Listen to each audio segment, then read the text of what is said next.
Hello po sa mga kasama natin dyan sa kusina. Nandito po tayong muli sa Julitas Kitchen.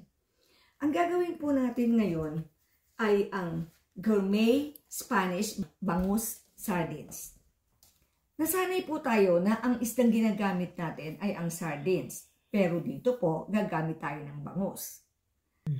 Gawang bahay lang po ito at sa version ko. Wala tayong gagamiting preservatives dito at hindi ito maalat. Tayo mismo ang gagawa ng timplang gusto natin.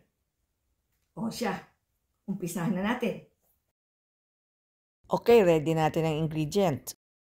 Half tablespoon ng peppercorn, 10 pieces garlic cloves, bay leaf, carrots, hihiwain na parang bulaklak at makapal, bell pepper, olives hahatiin, whole sweet pickles hahatiin din, ginger, onion, red wine vinegar or plain vinegar, sun-dried tomatoes, tomato sauce, olive oil, oyster sauce, at ang bangus.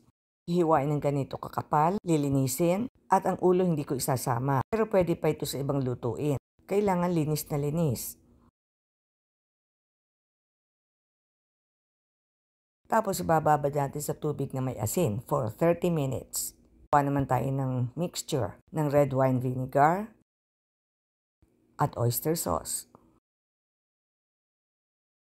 Haluing maigi. At iset aside muna natin. O lutuin na natin.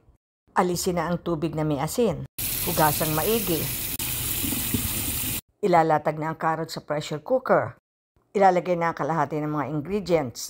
Ang onion, ginger, garlic, bay leaf, peppercorn, sweet pickles, sun-dried tomato, olives, second layer ng bangus, at ilalagay pa ang kalahati ng mga ingredients. At bell pepper. At ilalagay na ang sinet aside na mixture. Lalagyan na ng olive oil hanggang sa covered ang lahat ng isda. Sunod ang tomato sauce. At isasara na ang pressure cooker. Pag sumisirit na, hihinaan na ang kalan for 2 hours kasi ang tinik kailangan nakakain. Ayan na. O, handa na po ba natin gawin ito? Pwede itong panghanda o pang araw-araw na ulam. O, eto na. Tikman natin.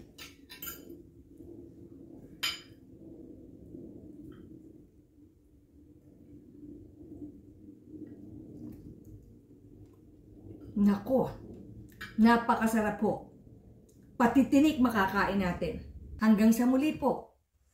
Pwede po bang ang hindi pa po nagsisubscribe, mag-subscribe po tayo at pindutin po natin ang notification bell upang updated po tayo sa mga gagawin pa natin. Mag-like po tayo, mag-share, mag-comment. Maraming salamat po sa inyong suporta. Hanggang sa muli po. Bye-bye!